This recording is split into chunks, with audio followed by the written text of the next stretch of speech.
I would like to begin by asking you to think about this, to think about your ideal learning environment. So actually, I'm going to ask you to close your eyes. Go ahead, close your eyes, and think about this question. Think about your ideal learning environment. If you could, what would it look like? Especially, how would it feel? What are some of the words that you would use to describe how this environment looks? And now I'd like you to stand up, if you would. You can open your eyes and stand up. Go ahead. We need to exercise a little bit. And share some of your associations with the people around you. So this is a good chance. If you haven't introduced yourself yet, please introduce yourself. I'll give you 30 seconds. And share your answers. What is your ideal learning environment? What are some of the words you would use to describe it? Okay, begin. 30 seconds. Okay, time. Okay. All right, now you can keep standing for this, not for the whole presentation, but please keep standing. I have another question. And this time, don't think about it, but just directly go to your neighbor who's next to you and describe your actual learning environment in school. And by school, I mean your junior high school or high school experience. What are some of the words, some of the feelings, again, you would use to describe the physical environment or just the environment in general? Okay, again, 30 seconds, begin. Okay, good. All right. So what did you notice? You may sit down now. Thank you. You might feel a little better too, right? Physically, you got to talk to people. Now, I did the same experiment with several of my classes over several semesters, including at this one, just a few days ago with my students at Kansai Gaidai. And these are some of the answers that they came up with, and maybe they were similar to some of the ones you had. For the ideal learning environment, they said many different things, such as peacefulness, active. These are just words that they came up with. Mainly positive things. I love some of these, right? Small groups, laughing, curiosity, smile, kind teacher, no teacher, right?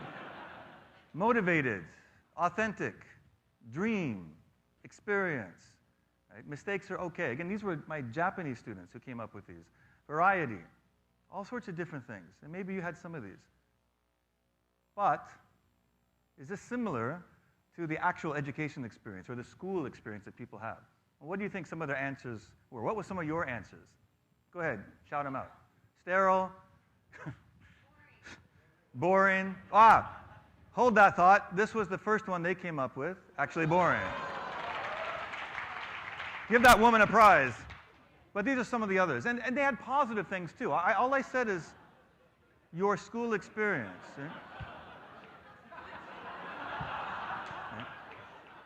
Right?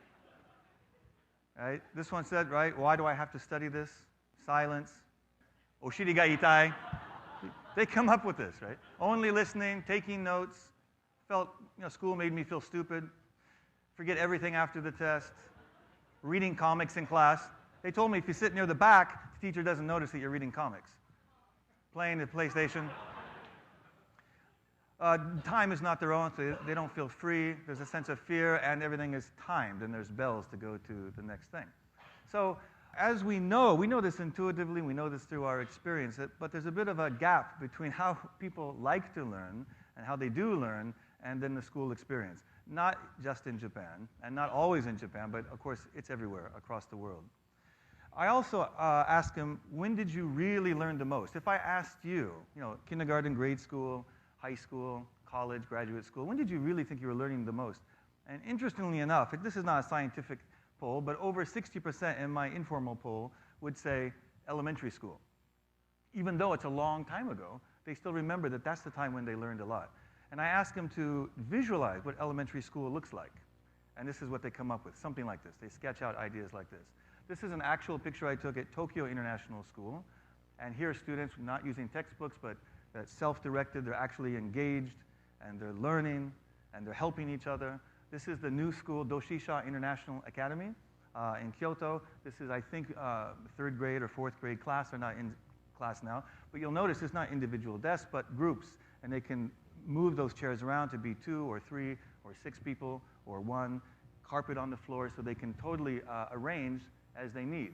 And then this is the art class also at Doshisha International Academy. And this class is in English, by the way.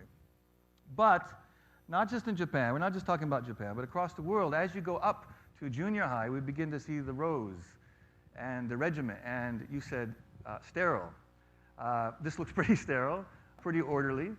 And then we go to college, and especially some of our science classes in the early years look something like this. And this is designed, of course, to prepare us for the real world, where we listen and we take notes. But the real world looks more like this, doesn't it? Collaboration, discussing, which reminds everyone more of grade school, not sitting in a lecture. So when you see this, how do you feel? Do you want to sit here and take notes? How many people have read the book Brain Rules by Dr. John Medina? So I highly recommend it. It's in Japanese as well. As he says, there's no greater anti-brain environment than the classroom.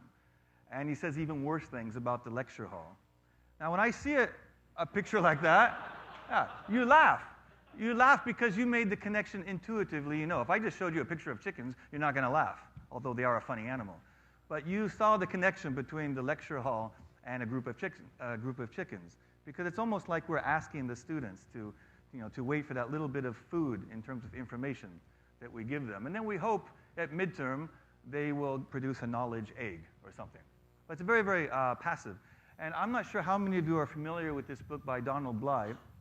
It came out 40 years ago with lots of evidence, especially evidence based on the classes in the science curriculum, that said this method is not effective at all. About the only thing it's good at is information transfer, but it's not better than other forms of information transfer. And it's really terrible at teaching understanding and changing behaviors and so on. And yet, this is still very common, especially in the larger universities and especially still here in Japan. So you may not know, but the word lecture, to lecture, is actually from reading, because in the old days, of course, we didn't have the internet, and we didn't even have a lot of books. I mean, even when Gutenberg invented the printing press, it took hundreds of years after that before we had books everywhere. So you would come and someone would read a book. That was a long time ago. And still, even young people often at a conference will read a paper, hiding behind notes, a computer, and a lectern with students in front of tables taking notes. But it's very much a different world, isn't it? So how many of you like to learn on your own? Open source learning, self-education. This is not a new thing, but especially now with the internet, with YouTube, and of course with TED, we can learn so much from TED and from online sources. So when we come together in the classroom, it should be for something different. So we know lecturing doesn't work, and we know that information transfer, even if you can get that and you assume students are listening, that's not really learning, is it? But things are changing. So this is an article from yesterday's newspaper which says, if you don't read Japanese, that classrooms are going more active learning. Although I realize it's ironic with a lecturer in the front, people taking notes, but this is what he's talking about. Things are changing slowly around the world. Okay, but so what? This is the reality, though. Yes, we like to get rid of the lecture halls, but they're not going away anytime soon. So the question then is, how can we engage even though we're using a lecture hall? Something like this. So there are a few things I'd like to go over very briefly. One is variety. So this is Dr. John Medina. He's Metcha Genki, and he knows the brain very well. But as he says, if keeping someone's attention in a lecture was a business, it would have an 80% failure rate. We all know that intuitively. It's sort of like complaining about the weather. Everyone does it, but no one's doing anything about it. So a lot of lectures are 1 hour or 90 minutes. Now, have you been in a boring lecture ever in your life? Anyone? Not this one, of course, but I mean other ones. And watch it. Anyway, a lot of lectures are like very didactic, just speaking, and then at the end, questions, right? And then the professor says, 質問がないですか? じゃあ、以上で終わります. Good night. And you think, I'm the greatest teacher in the world. They have no questions. So Nicholas Negroponte, who many TEDsters will know, of course, as the founder of MIT Media Lab, he said 25 years ago that good education has got to be good entertainment. And he doesn't mean the superfluous or the decorative, but that you have to engage students. Variety is one of those ways. So what could you do? We all have different things we could do. You could have an interactive presentation by the instructor first, very interactive, followed by active discussion, followed by an activity that the students do. Then you could have more discussion on that. Maybe you have a video, a TED video perhaps. More discussion, and maybe a summary, Q&A, something at the end. That's just one way. There are many things that you can do besides just the boring lecture. Most lectures and many classes don't ask students to do something, but we want to do, not just listen, right? Don't you want to do? So what did Confucius say about that? Remember this old chestnut, I hear and I forget, I see and I remember, I do and I understand. This should be plastered on the door of every school in the world. Students should be doing. We should be tapping into their natural curiosity and exploration. And my favorite spaceman, my favorite scientist from the United States, Dr. Neil deGrasse Tyson, has a great little quote about this. Kids are born curious. They're always exploring. We spend the first year of their lives teaching them how to walk and talk, and the rest of their lives telling them to shut up and sit down. Yep. Don't get them started. Well, it's true, isn't it? So why not this idea of having students teach? How many of you are teachers? Just curious. Teachers, lecturers, professors, some of you.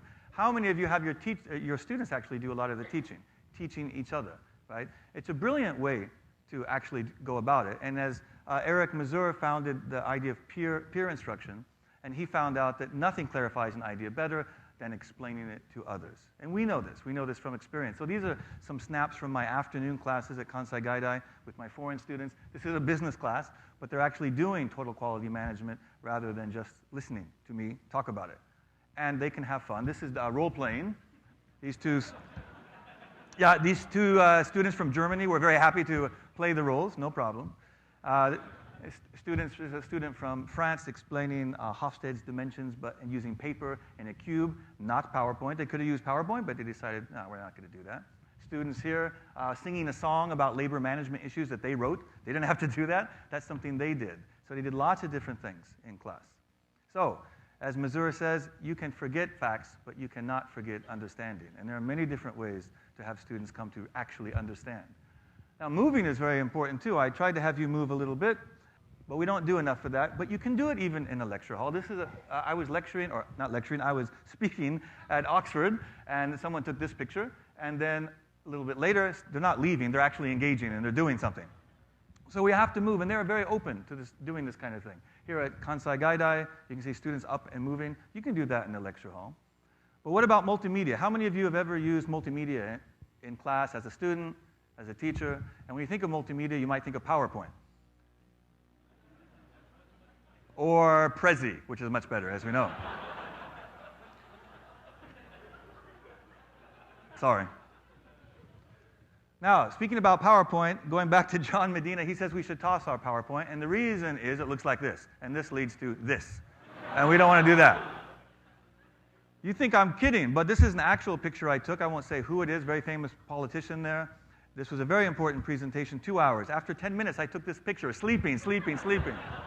It's very, very normal. And people say, why do Japanese sleep on the trains? Now you know. PowerPoint. Well, stop it.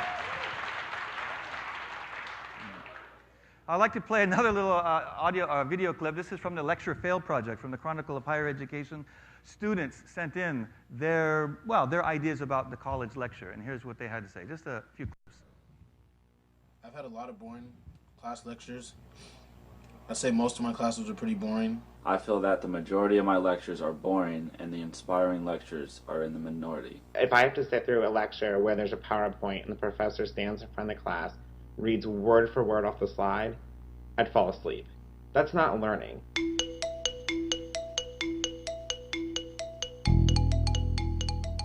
Learning is more than the professor reading notes. I mean, if that's all they were doing, then why don't we just print it out? I had one professor that read word for word through his PowerPoints.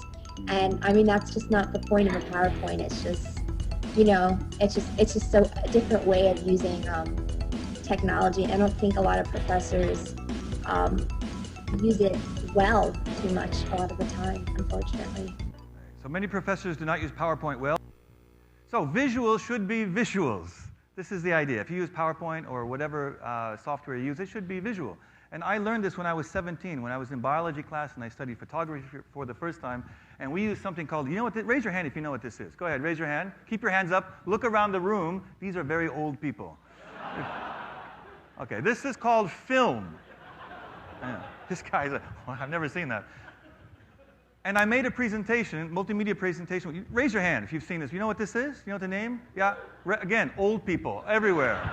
So many old, we have, Ted. Yeah, these are called slides, and this is what I used for my first multimedia presentation. Now, now let's say you had to give a presentation on the geisha culture, the history of geisha in Kyoto and Kyoto culture. What would you do? Well, in the old days, we would do something like this, but now in the PowerPoint culture, of course, your professor might do this. Okay? It's a visual. Keep it visual. So this is what I learned back, I won't say 19, my professor or my teacher told me, look, it's a science presentation, but it's about storytelling, a harmonious blend of images, narration, evidence, and support. I still remember what he said, and this is a very, very long time ago. And of course, we've learned a lot over the years. When I worked at Apple, I learned a lot from observing the Yoda. He's the Yoda of presentations. Of course, make it big, very, very visual, very big, very simple, even if it's a technical topic. And he was great at using comparison. This is great, before, after, big, small, and so on. That helps understanding when you are talking. And of course, everyone knows Hans Rosling. There's not time to play that now, but he's the Yoda of today. He's the Yoda of presenting data, and he's amazing. We don't have time, but I know a lot of you have seen that before. And one technique then is to prepare analog. These are my students. I didn't tell them to do this, but they thought, that's a good use of a PC, why not? And this is my daughter, who I guess she's copying me, so she's preparing her presentation. And this is a designer and an entrepreneur in Paris, where I was recently, and he showed me this is how he does his presentations. Does it out on paper first, scans it, and then voila, in Keynote. That's just one way. There are many, many, many techniques, but going analog can really help. And then, of course, getting close to the audience, not hiding behind the lectern and the computer and everything else. And my students do this. This is one of my students from Finland who doesn't, the schools will say, hide behind this box. So you don't even have to wear pants, right? No one knows. Just hiding there. But he said, no, I'm not using that. I'm going to get out and connect with the students and be close to things. This is an actual lecture hall that I was invited to speak at, so put the computer down low, remove the barriers, go into the audience to get close. And then finally, the idea of smile. So that's one of our themes today, so that's where I'm going to close. And there's a group, some of you may know. You know who these guys are? Say no. Yeah, that's Dreams Come True. Yoshida Miwa and Nakamura Masa. And I've been doing some work with them over this past year, relating presentation skills and the lessons from entertainers, especially from Dreams Come True. One of the things that these two guys do is their smile. You know the difference between a fake smile and a real smile, right? Where is it? How do you tell when someone's really smiling? It's in the eyes, isn't it? So you can see, look at that. The eyes are all scrunched up. You're really into it. I have a lot of wrinkles. I'm only 20 years old, but I smile a lot.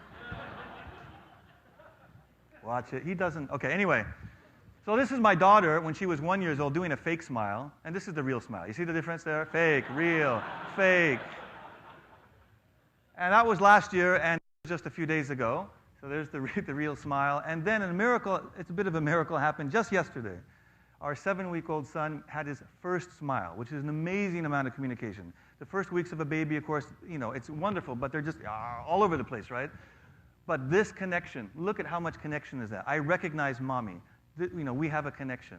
It's an amazing thing. So what if you took this spirit of smile and connection and took it to your class or to your lecture? Maybe you could change this class into this one. All right. Thank you very much. You've been a great audience. Thank you.